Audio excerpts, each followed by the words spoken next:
आज मैं आप लोगों के लिए लेकर आई हूँ डेली यूज होने वाले वर्ड्स जो आप लोगों को काफी पसंद आती है मेरे चैनल पे, क्योंकि मैं बहुत ही अलग ढंग से आप लोगों को डेली यूज वर्ड सिखाती हूँ। तो चलिए जल्दी से हम वीडियो को स्टार्ट करते हैं, क्योंकि इस वीडियो में हम सीखने वाले बहुत सारे डेली यूज होने वाले वर्ड। सबसे पहले हमारा वर्ड है रेस्क्यू।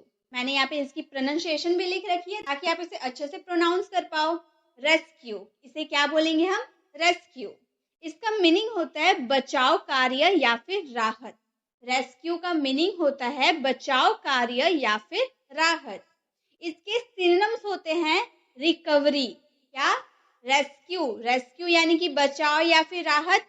इसके सिनोनिम्स वो होते हैं जो उससे मिलता जुलता वर्ड होता है, उसे ही हम सिनोनिम्स कहते हैं। तो इसके सिनोनिम्स होते हैं recovery, relief, salvage. Recovery, relief, salvage. किसके सिनोनिम्स है? रेस्क्यू के सिनोनिम्स है रिकवरी, रिलीफ, सैल्वेज। और इसके अपोजिट वर्ड है पैरल। अपोजिट वर्ड क्या है? Parallel. The rescue operation is being held up. बचाव कार्य चल रहा है। The rescue operation is being held up. बचाव कार्य चल रहा है। तो गाइज, अब आप लोग बताइए कि आप लोगों को इस तरह से सीखने में मजा आता है या नहीं। अगर आता है तो कमेंट में जरूर बताइएगा, क्योंकि मैं आप लोगों के लिए ऐसी वीडियोस हमेशा लाती रहूंगी। और आप हर स्लाइड का स्क्रीनशॉट ले लीजिएगा ताकि आप जब भी फ्री रहिएगा इसे कॉपी में नोट्स बना लीजिएगा। अभी तक मैंने बहुत सारे डेली यूज वर्ड आप लोगों को सिखा चुकी हूँ, ऐसे ही सिनोनिम्स, अपोजिट, एग्जांपल्स के साथ मैंने आपको बहुत वीडियोस में मैंने आपको बताया है। तो आप सभी को एक कॉपी में नोट्स बना ले, सभी को एक साथ लिख ले, ताकि जब आप इसे याद करोगे तो आपकी कॉपी में एक साथ सारे वर्ड्स रहेंगे, आपको याद करने में भी आसान रहेगा। तो आप इसे कॉपी में नोट्स बना ले और इसे लिख ले। मेरे साथ बोल बोल कर प्रैक्टिस कीजिए। रेस्क्यू यानी कि बचाव कार्य या फिर राहत। सिनोनिम्स होते हैं रिकवरी, रिलीफ, सैल्वेज। और इसका अपोजिट होते हैं parallel. The rescue operation is being held up. बचाव कार्य चल रहा है। तो रेस्क्यू हमारा एक वर्ड के हम लोगों ने 3 सिनोनिम्स इसके देख लिया, उससे मिलता जुलता वर्ड हम लोगों ने देख लिया, साथ में उसके मीनिंग, उसका हिंदी मीनिंग क्या होता है, रेस्क्यू को हम हिंदी में क्या कहते हैं वो भी हम लोगों ने देख लिया, अपोजिट वर्ड भी उसका देख लिया, साथ में एग्जांपल्स जो हमारे डेली यूज सेंटेंसेस में भी काम आएगा, जो हम डे टू डे कॉन्वर्सेशन करते हैं ना, उसमें भी ये सेंटेंसेस काम आएंगे और साथ में ये वर्ड्स भी काम आएंगे। तो आप मेरे साथ वीडियो के एंड तक बने रहे, क्योंकि आपको इस तरह की और भी वर्ड्स मिलते रहेंगे। नेक्स्ट हमारा वर्ड है मस्टर। तो मस्टर मत पढ़िएगा, मस्टर नहीं। क्या? मस्टर। ये जो र होता है ना लास्ट में, इसको हम लोग हाफ प्रोनाउंस कहते हैं, आधा प्रोनाउंस इसे कहते हैं। इसे हम लोग आधा प्रोनाउंस करते हैं, मस्टर। ठीक है? मस्टर यानी कि जुटाना या फिर इकट्ठा करना। क्या? मस्टर यानी कि जुटाना या फिर इकट्ठा करना। आप लोग में से कई लोग ऐसे होंगे जो मस्टर का मतलब नहीं जानते होंगे। वो लोग ये जानते होंगे कि जुटाना और इकट्ठा करना को हम कलेक्शन कहते हैं, क्योंकि हम कलेक्शन काफी यूज करते हैं अपने डे टू डे कॉन्वर्सेशन में, लेकिन मस्टर का यूज जल्दी नहीं करते हैं। तो अब से आप कलेक्शन की जगह मस्टर का भी यूज कर सकते हैं, क्योंकि मस्टर का मतलब भी जुटाना या फिर इकट्ठा करना ही होता है। इसके सिनोनिम्स होते हैं कलेक्शन। अब कलेक्शन का मतलब भी तो जुटाना और इकट्ठा करना होता है, ये तो हम जानते ही है, लेकिन मस्टर का भी मतलब होता है जुटाना या फिर इकट्ठा करना। Assembly, assembly, crowd. Collection, assembly, crowd किसके हैं? किसके सिनोनिम्स है? मस्टर के सिनोनिम्स है। इसके ऑपोजिट है सेपरेशन। सेपरेशन, सेपरेशन किसके ऑपोजिट है? मस्टर के ऑपोजिट है। You should have mustered some more courage. तुम्हें थोड़ी देर हिम्मत जुटानी चाहिए थी। You should have mustered some more courage. Tense और मॉडल्स की भी नॉलेज दे ही देती हूँ। देखिए यहाँ पे आप क्या बोले, चाहिए थी। हम लोगों ने मॉडल्स में कई बार सीखा है। मैं मॉडल की अलग अलग भी वीडियो बना रखी हूँ, use of should, use of would. अगर आपने नहीं देखा तो वो जरूर विजिट कर लीजिएगा। अगर आप अलग अलग नहीं, सब एक साथ सीखना चाहते हैं तो उस पर भी बेस्ट मैंने एक लॉन्ग वीडियो आप लोगों के लिए बना रखी हूँ, आप उसे जरूर विजिट कीजिएगा। तो जब आपके सेंटेंस में किसी को एडवाइस आप पास्ट में देते हो ना कि तुम्हें ये करना चाहिए था, तुम्हें वहां जाना चाहिए था, तुम्हें ये खाना चाहिए था, तो चाहिए था के सेंस में आपको शुड हैव का यूज करना पड़ता है वर्ब के थर्ड फॉर्म के साथ। ठीक है? ये मस्टर्ड हमारे वर्ब के थर्ड फॉर्म है। मस्टर वर्ब का फर्स्ट फॉर्म है और मस्टर्ड वर्ब का थर्ड फॉर्म है, क्योंकि जब आप चाहिए था एडवाइस पास्ट में आप देते हैं तो वहां पे आपको शुड हैव के साथ वर्ब का थर्ड फॉर्म यूज करना होता है। तो हम बोलेंगे you should have mustered some more courage. तुम्हें थोड़ी और हिम्मत जुटानी चाहिए थी। जुटाने के सेंस में हम लोगों ने मस्टर्ड का यूज किया है। ठीक है? चलिए आगे बढ़ते हैं। अब है हमारा मॉकरी, मॉकरी मतलब मजाक या फिर उपहास। अब इसके सिनोनिम्स होते हैं फार्स, फार्स नहीं बोलेंगे, क्या फार्स नहीं, फार्स, अच्छे से आप प्रोनाउंस कीजिए फार्स। इसलिए मैंने यहाँ पे रॉ नहीं लिखा है, देखिए मैं यहाँ पर रॉ मैंने नहीं लिखा है क्योंकि रॉ का हम प्रोनाउंस नहीं करते, हम बोलते हैं farce. Sham, travesty, farce, sham, travesty. Opposite हो गए ट्रूथ यानी कि सच्चाई। तो मॉकरी का मतलब होता है मजाक या फिर उपहास। He is made a mockery out of his family, उसने अपने परिवार का मजाक बना दिया। He is made a mockery out of his family, उसने अपने परिवार का मजाक बना दिया। अब यहाँ पे भी मैं आपको बता देती हूँ कि यहाँ पर मैड का यूज क्यों किया गया है।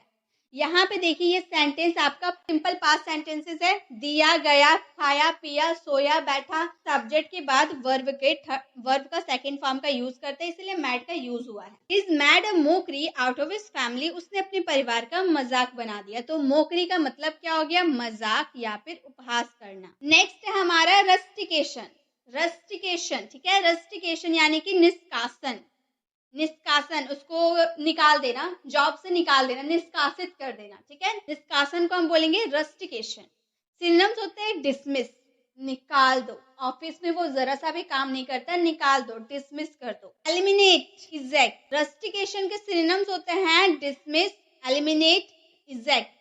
अपोजिट हो गए एडमिट, रस्टिकेशन के अपोजिट हो गए एडमिट। हियर जो रस्टिकेशन लेटर, यह रहा तुम्हारा निष्कासन पत्र। अब उसने क्या किया, ऑफिस में बड़ा ही झोल कर दिया, मतलब कुछ गड़बड़ काम कर दिया। तो अब बॉस ने क्या किया, उसे निष्कासित कर दिया, उसे जॉब से निकाल दिया। हियर इज योर रस्टिकेशन लेटर, यह रहा तुम्हारा निष्कासन पत्र, लो अब तुम निकल जाओ ये ऑफिस छोड़कर, ठीक है।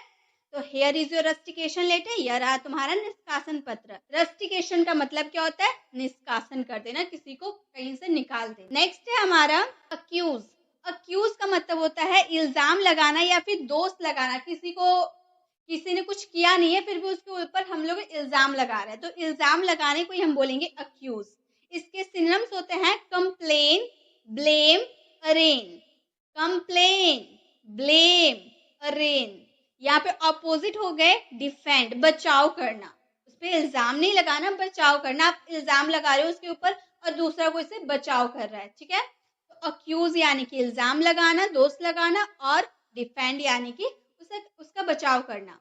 Are you accusing me of lying, आप मुझ पर झूठ बोलने का आरोप लगा रहे हैं।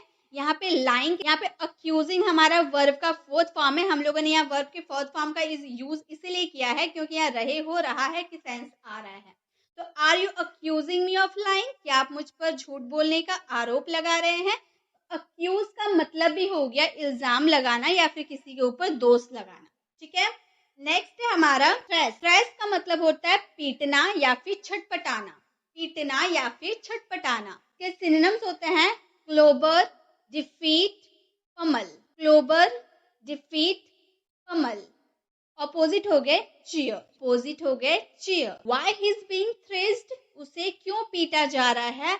Why he is being thrashed, यहाँ पे थ्रेस्ड ईडी का यूज किया गया है। तो थ्रेस का मतलब होता है पीटना या फिर छटपटाना, उसे क्यों पीटा जा रहा है, व्हाई ही इज बीइंग थ्रेस्ड। अब है मेस।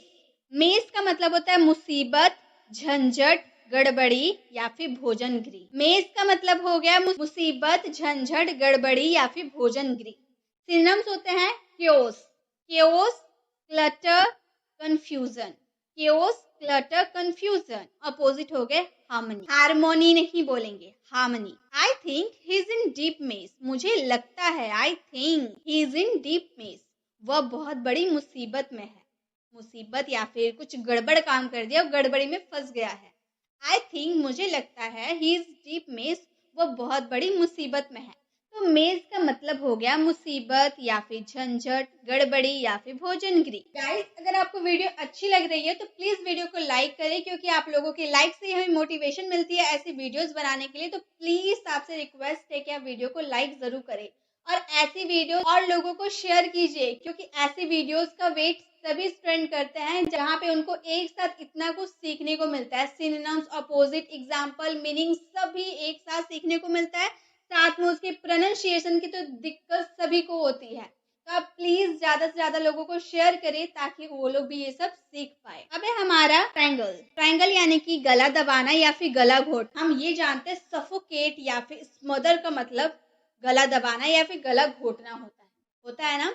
लेकिन यहाँ पे हम लोगों ने क्या देखा, स्ट्रैंगल का मतलब भी होता है गला दबाना या फिर गला घोटना। सिनोनिम्स होते हैं सफोकेट, रिस्ट्रेन, स्मदर।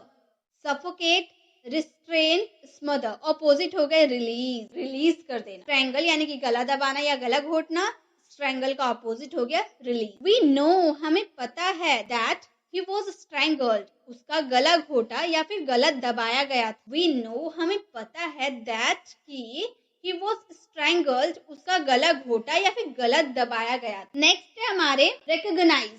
recognize यानी कि पहचानना या फिर मान्यता देना। recognize यानी कि पहचानना या फिर मान्यता देना। सिनोनिम्स हो गए नो। नो यानी कि जानना, हम जानते हैं ना नो। ये एनो वाला नो नहीं है, ये KNOW नो। इसको हम कनो नहीं पढ़ेंगे, हम बोलेंगे know. Observe, remember. Know, observe, remember. Recognise का अपोजिट हो गए neglect, neglect. Did you recognise me? Did you recognise me? क्या तुमने मुझे पहचाना? Did you know me? क्या तुमने मुझे जाना, पहचाना? रिकॉग्नाइज की जगह आप नो का, ऑब्जॉर्व का या फिर रिमेम्बर का भी यूज कर सकते हैं, क्योंकि इन सब का मतलब भी पहचानना या फिर मान्यता देना ही होता है। सिनम सीखना तो यही फायदा होता है कि अगर हम एक भूल जाते हैं तो दूसरा तो हमें याद रहेगा। आप भी ध्यान से इसे पढ़े, ध्यान से इसे याद करें। नेक्स्ट है हमारे एविडेंस। एविडेंस का मतलब होता है सबूत, साक्ष्य या प्रमाण। ये तो हम जानते हैं ना, एविडेंस का मतलब सबूत, साक्ष्य या फिर प्रमाण। सिनोनिम्स हो गए clue, confirmation, information. Clue, confirmation, information. Opposite हो गए डिसप्रूफ, अपोजिट हो गए डिसप्रूफ। एविडेंस के सिनोनिम्स होते हैं क्लू, कंफर्मेशन, इंफॉर्मेशन या फिर आप प्रूफ भी बोल सकते हो, क्योंकि प्रूफ का मतलब भी सबूत होता है। और इसके अपोजिट हो गए डिसप्रूफ। Have you got any evidence to support this allegation? क्या आपके पास इस आरोप का समर्थन करने के लिए कोई सबूत है? Have you got any evidence to support this allegation? तो एविडेंस का मतलब क्या होता है, सबूत, साक्ष्य या फिर प्रमाण। नेक्स्ट है हमारा क्रश। क्रश का मतलब होता है मसलना, चूर चूर करना, कुचलना या प्रेमासक्त होना, मतलब किसी की और अट्रैक्ट होना। ठीक है। सिनोनिम्स होते हैं hot, multitude, throng. Hot, multitude, throng. इसके ऑपोजिट हो गए हेट, मतलब नफरत कर देना, उससे दूर हो जाना। क्रश यानी कि किसी और आकर्षित होना, और हेट का मतलब दूर हो जाना। डोंट क्रश दिस बॉक्स, इस बक्से को मत तोड़ो, देयर आर फ्लावर्स इनसाइड, अंदर फूल है। डोंट क्रश दिस बॉक्स, इस बक्से को मत तोड़ो, देयर आर फ्लावर्स इनसाइड, अंदर फूल है। तो क्रश का मतलब ही क्या हो गया, मसलना या फिर चूर चूर करना, कुचलना या फिर प्रेमासक्त होना। नेक्स्ट है हमारे डिप्लोमेटिक। डिप्लोमेटिक यानी कि राजनयिक, कूटनीतिक या व्यवहार कुशल। राजनयिक, कूटनीतिक या फिर व्यवहार कुशल। सिनोनिम्स हो गए gracious, polite, strategic. Gracious, polite, strategic. इसका ऑपोजिट हो गया impolite. She is usually a calm and diplomatic woman, वह आमतौर पर एक शांत और कूटनीतिक महिला है। She is usually a calm and diplomatic woman. काम यानी कि शांत और डिप्लोमेटिक यानी कि कूटनीतिक। नेक्स्ट है हमारा स्लैंडर। स्लैंडर यानी कि बदनामी, निंदा, झूठा कलंक लगाना। स्लैंडर यानी कि बदनामी करना, निंदा करना या फिर झूठा कलंक लगाना। सिनोनिम्स हो गए defamation, defamation, liable, smear. Defamation, liable, smear. Opposite हो गए प्रेज। स्लैंडर का अपोजिट हो गया प्रेज यानी कि प्रशंसा करना। She was accused of slandering her former boss, उस पर अपने पूर्व बॉस, पूर्व यानी कि फॉर्मर, बॉस तो आप जानते हो, को बदनाम, बदनाम यानी कि स्लैंडरिंग करने का आरोप, आरोप हम लोगों ने सीखा यानी कि अक्यूज्ड, लगाया गया था। उन पर अपने पूर्व बॉस को बदनाम करने का आरोप लगाया गया था। She was accused of slandering her former boss।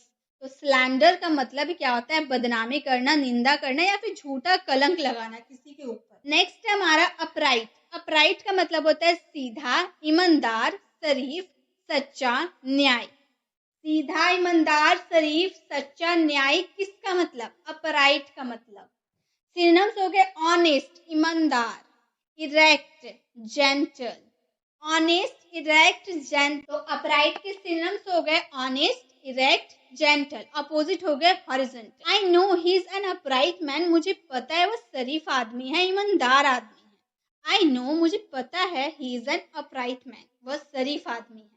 तो अपराइट का मतलब क्या होता है? सीधा, ईमानदार, शरीफ, सच्चा या फिर न्याय। अब अपराइट की जगह इनका भी यूज कर सकते। नेक्स्ट है हमारे inconvenience.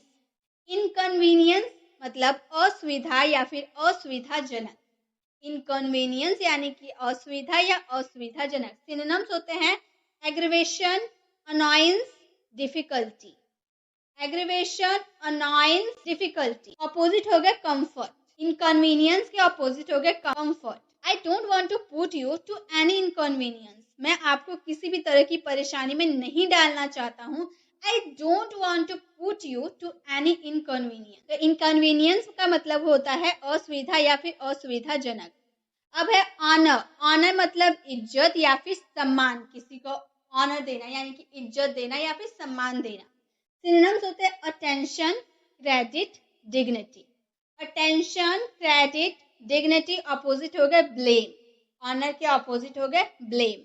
My honour is at stake, मेरी इज्जत दांव पर है। दांव यानी कि स्टेक और इज्जत यानी कि honour. My honour is at stake, मेरी इज्जत दांव पे लगी है। ऑनर यानी कि इज्जत या फिर सम्मान। तो गाइस इसी के साथ हम लोगों ने आज जितने भी वर्ड्स किए उन सारे का आप स्क्रीनशॉट ले ले और एक कॉपी में उसे अच्छे से लिख ले ताकि आप इसे फ्री टाइम में याद कर पाए। अब वीडियो कैसी लगी कमेंट में तो जरूर बताइएगा ताकि मैं आप लोगों के लिए ऐसी वीडियोस हमेशा लाती रहूंगी और आपकी जो वोकैबुलरी पावर है उसे स्ट्रॉन्ग कर दूंगी। अगर आप चैनल पर नए हैं और अभी तक चैनल को सब्सक्राइब नहीं किए तो जल्दी से कर ले और बेल आइकन को जरूर क्लिक करें ताकि जब भी मैं ऐसी वीडियोस अपलोड करूं आप तक नोटिफिकेशन मिलती रहे। मिलते हैं नेक्स्ट वीडियो में, तब तक के लिए कीप लर्निंग।